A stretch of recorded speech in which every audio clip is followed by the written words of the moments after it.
Histeria, 1888. A presente tradução de James Strachey parece ser a primeira obra para o inglês. Em duas das cartas que escreveu a Flies, publicadas no Afange 1950, datadas de 28 de maio, carta 4, e 29 de agosto, carta 5, de 1888, e implicitamente numa terceira de 24 de novembro de 1887, carta 1, Freud fala de suas contribuições à Enciclopédia de Villeret, obra publicada em 2 volumes, 1888 e 1891. De vez que os verbetes na Villeret não levam assinatura, não é possível ter completa certeza da autoria deles. O próprio Freud especifica apenas um deles nessas cartas, o que trata de autonomia cerebral, e queixa-se de que sofreu muitos cortes. Contudo, em seu estudo autobiográfico, 1925, menciona também um verbete sobre a afásia, edição estandarte brasileira, volume 20, Mago, editora, 1976. Os organizadores dos Afange sugerem ainda que os verbetes sobre as lesões cerebrais infantis e sobre as paralisias poderiam ser atribuídos a ele e, com maior convicção, incluem como sendo provavelmente de Freud, o que refere à histeria, que é apresentado a seguir. A reimpressão em 1953 desse verbete em Psique, periódico de Stuttgart, vem precedida de um breve artigo escrito pelo professor Paul Vogel, que faz um resumo admirável e convincente dos argumentos que fazem crer seja o verbete realmente da autoria de Freud. Ninguém pode ter dúvidas quanto à sua autoria, lendo-o em conexão com os escritos contemporâneos de Freud. Há parte toda uma série de reproduções de pontos de vista exposto por Freud em outros trabalhos que levam sua assinatura. Existe um determinado aspecto que parece conclusivo. Trata-se de uma passagem quase na parte final, em que o método catártico de tratamento é descrito explicitamente e atribuído a Breuer. Nessa data, 1888, o método de Breuer não tinha sido publicado nem por ele próprio, nem por outra pessoa. Sua primeira publicação deu-se na, entre aspas, comunicação preliminar de Breuer, e Freud, mais do que 4 anos depois, 1893, Freud, segundo ele próprio nos relata, 1925, Estandarte Brasileira, volume 20, Mago, editora, 1976. Há muito gozava de confiança de Breuer e tinha tomado conhecimento de seu método ainda antes de ir a Paris, em 1885. Assim, a autoria de Freud pode ser dada como estabelecida.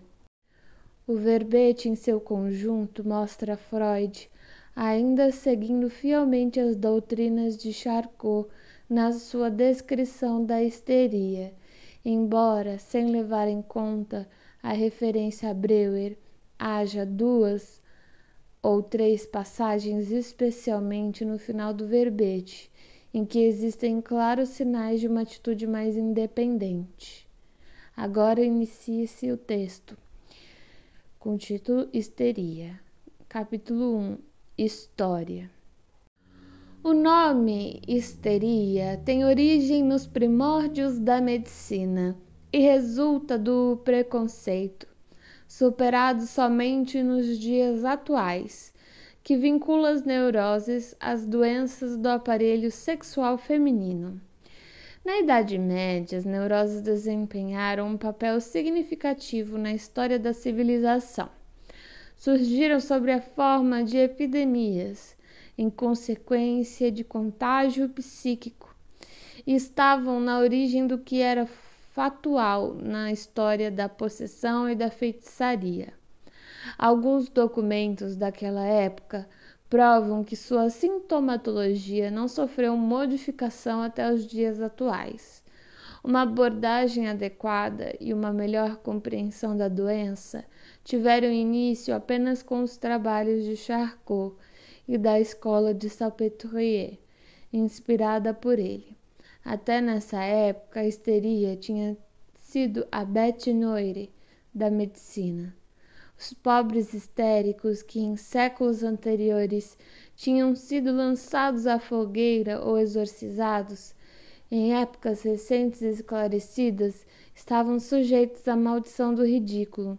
Seu estado era nítido como indigno de observação clínica, como se fosse simulação ou exagero. A histeria é uma neurose no mais estrito sentido da palavra. Quer dizer, não só não foram achadas essas doenças, alterações perceptíveis do sistema nervoso, como também não se espera que qualquer aperfeiçoamento da técnica de anatomia venha a revelar alguma dessas alterações. A histeria baseia-se total e inteiramente em modificações fisiológicas do sistema nervoso. Sua essência deve ser expressa numa fórmula que leve em consideração as condições de excitabilidade nas diferentes partes do sistema nervoso. Uma fórmula fisiopatológica desse tipo, no entanto, ainda não foi descoberta. Por enquanto, devemos nos contentar em definir a neurose de modo puramente nosográfico, pela totalidade dos sintomas que ela apresenta, da mesma forma como a doença de Graves se caracteriza por um grupo de sintomas: exoftalmia, bócio, tremor, aceleração do pulso e alteração psíquica, sem qualquer consideração relativa a uma conexão mais íntima entre esses fenômenos. Capítulo 2, ou segundo tópico. Título: Definição. As autoridades alemãs, assim como as inglesas ainda hoje, têm o hábito de distribuir caprichosamente as descrições histeria e histérico, e de agrupar indiscriminadamente a histeria com os estados nervosos em geral. A neurastenia, muitos dos estados psicóticos e muitas das neuroses ainda não foram retiradas do caos das doenças nervosas. Charcot, pelo contrário, sustenta com firmeza a opinião de que a histeria é um quadro clínico nitidamente circunscrito e bem definido, que pode ser reconhecido com bastante clareza nos casos extremos daquilo que se conhece como grande histeria, ou histeroepilepsia. A histeria cobre também as formas mais brandas e rudimentares que ocorrem numa série que abrange toda uma gradação, desde o tipo da grande hysterie até o tipo normal. A histeria é fundamentalmente diferente da neurastenia e, na verdade, estritamente falando, é o contrário desta. Terceiro tópico: sintomatologia. A sintomatologia da grande histeria, extremamente rica, mas nem por isso anárquica, compõe-se de uma série de sintomas que incluem o seguinte. Subtópico 1. Ataques convulsivos. Estes são precedidos de uma aura peculiar, pressão no epigástrio, constrição na garganta, latejamentos na têmpora, zumbido nos ouvidos ou partes desse complexo de sensações. Essas sensações aura, como são chamadas, também surgem nos pacientes histéricos, como sintomas isolados ou representam em si mesmas um ataque. É especialmente conhecido o globus histericus, uma sensação atribuível aos espasmos da faringe, como se uma bola estivesse subindo no epigástrio para a garganta. Um ataque, propriamente dito, quando completo, apresenta 3 fases. A primeira, epileptoide, assemelha-se a um ataque epiléptico unilateral. A segunda fase, a dos grandes movimentos, apresenta movimentos de Salamalek, atitudes em arco de cercle, contorções e outros. A força desenvolvida nesses ataques é com frequência muito grande. Para diferenciar esses movimentos de um ataque epiléptico, deve-se observar que os movimentos histéricos sempre são executados com certa correção e de modo coordenado, o que contrasta nitidamente com a cega brutalidade dos espasmos epilépticos. Além disso, mesmo nas convulsões histéricas mais violentas, geralmente se evitam os ferimentos comparativamente graves. A terceira fase, a fase alucinatória do ataque histérico e das atitudes passionais, distingue-se pelas atitudes e posturas que sugerem cenas de movimento passional, que o paciente alucina e frequentemente acompanha com as palavras correspondentes. Durante todo o ataque, a consciência pode conservar-se ou se perder, mas frequentemente ocorre a última dessas possibilidades. Os ataques do tipo descrito seguem-se frequentemente uns aos outros em série, de modo que o ataque inteiro pode durar diversas horas ou dias. É insignificante a elevação de temperatura durante os mesmos, em contraste com o que acontece na epilepsia. Cada fase do ataque ou cada parte separada de uma fase pode estar isolada e pode representar o ataque em casos rudimentares. Naturalmente, os ataques abreviados desse tipo são encontrados com frequência incomparável, maior do que os ataques completos. Possuem especial interesse ataques histéricos que, em lugar das 3 fases, exibem um coma que surge de maneira apoplectiviforme, os chamados ataques de sommeil ou ataques de sono. Esse coma pode assemelhar-se ao sono natural ou acompanhar-se de tamanha diminuição da respiração e da circulação a ponto de ser confundido com a morte. Existem casos autênticos de estados dessa espécie que duram semanas e meses. Nesse sono prolongado, a nutrição corporal diminui gradualmente, mas não há risco de vida. Em cerca de 1/3 desses casos de histeria, o sintoma dos ataques, o mais característico, está ausente. Segundo subtópico, zonas histerógenas. Em íntima conexão com os ataques, encontramos as chamadas zonas histerógenas, áreas supersensíveis do corpo, nas quais um leve estímulo desencadeia um ataque cuja aura muitas vezes começa por uma sensação proveniente desta área.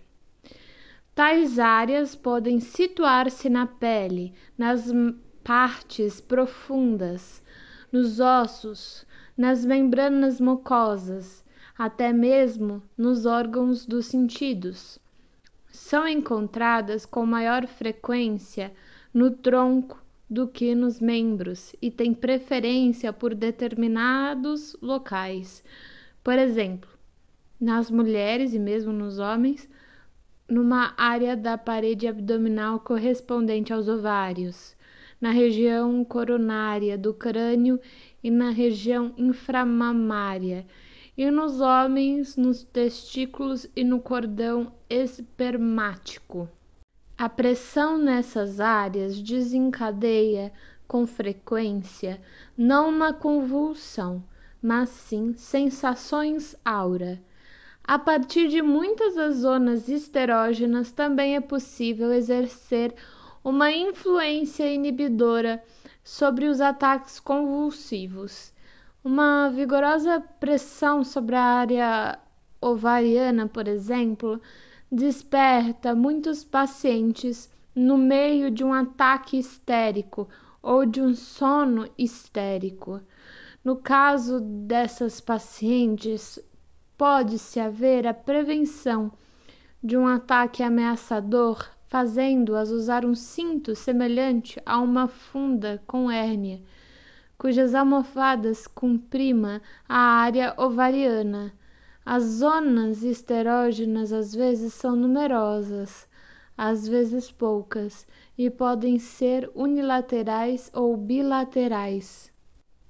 Terceiro subtópico: distúrbios da sensibilidade. Estes são os sinais mais frequentes da neurose e os mais importantes do ponto de vista diagnóstico. Persistem mesmo durante os períodos de remissão e são os mais importantes, porque os distúrbios da sensibilidade desempenham um papel relativamente pequeno nas doenças cerebrais orgânicas. Consistem em anestesia ou hiperestesia e apresentam, quanto à extensão e ao grau de intensidade, uma variabilidade não observada em nenhuma outra doença. A anestesia pode afetar a pele, as membranas mucosas, os ossos, os músculos e nervos, os órgãos dos sentidos e os intestinos. Contudo, o mais comum é a anestesia da pele. No caso da anestesia histérica da pele, todas as diferentes espécies de sensações da pele podem ser dissociadas e comportar-se de forma muito independente umas das outras. A anestesia pode ser total ou atingir apenas a sensação de dor, analgesia, que é a mais comum, ou apenas as sensações de temperatura, pressão ou eletricidade, ou a sensibilidade muscular.